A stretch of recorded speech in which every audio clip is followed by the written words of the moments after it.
Praise the lord. ఈరోజు దేవుని వాగ్దానము. తేదీ జనవరి 16, 2026. కీర్తనల గ్రంథము 9వ అధ్యాయం 18వ వచనము.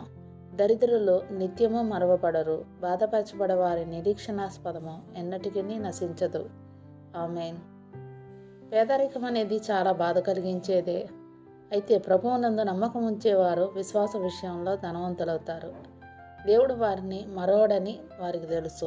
ఒకవేళ ఈ లోక సంబంధమైన ఆస్తిపాస్తుల విషయంలో అన్యాయం జరిగినట్లు అనిపించినా ప్రభువు ఈ అసమానతలన్నిటినీ సరిచేసే సమయం కోసం విశ్వాసులు ఎదురు చూస్తారు. పేద లాజరు ఎల్లకాలం ఆ ధనవంతుని బల్ల కింద పడే రొట్టె ముక్కలతో సరిపుచ్చుకునే అవసరం లేదు. అతడు ఏదో ఒకరోజు అబ్రహాం రొమ్మున ఆనుకొని తనకు రావాల్సిన స్వాస్థ్యాన్ని పొందుకుంటాడు. పేదవారైనప్పటికీ ఎంతో శ్రేష్ఠులైన తన బిడ్డలను ప్రభు ఈ క్షణంలో కూడా జ్ఞాపకం చేసుకుంటున్నాడు. దావీదు ఇలా అన్నాడు, అవును, నేను దరిద్రుణ్ణి, కొరతలోనూ కొదువలోనూ ఉన్నవాణ్ణి, అయినా ప్రభు దృష్టి నా మీద ఉందని నాకు తెలుసు అంటాడు కీర్తనల గ్రంథం 40వ అధ్యాయం 17వ వచనంలో. అతడు చెప్పింది నిజమే కదా. భక్తులు పేదవారైనప్పటికీ గొప్ప నిరీక్షణ కలిగి ఉంటారు.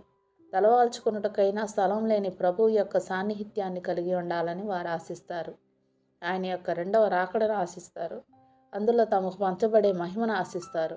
నిరంతరము జీవించి క్రీస్తు యేసునందు వారి ఆశలన్నీ నాటబడ్డాయి కాబట్టి అవి ఎన్నటికీ నాశనం కావు. పేదవాడైన పరిశుద్ధుడు పాడే అనేకమైన పాటలు ధనవంతుడైన పాపాత్మునికి అర్థం కావు. ఈ లోక సంబంధంగా పేదరికంలో ఉన్న మనం ఏదో ఒకరోజు మన ప్రభువుతో పాటు రాజవిందులో పాలు పొందుతామని మర్చిపోవద్దు. దేవుడిచ్చిన వాగ్దానాన్ని స్వతంత్రించుకొని ఆయనకి కృతజ్ఞతాస్తుతులు చెల్లించుకుందాం. అట్టి కృపా ధన్యత దేవుడు మనకు అనుగ్రహించునుగాక. ఆమేన్. దేవుడు తన పరిశుద్ధ వాక్యం మనం వెనుకీనందు దీవించునుగాక.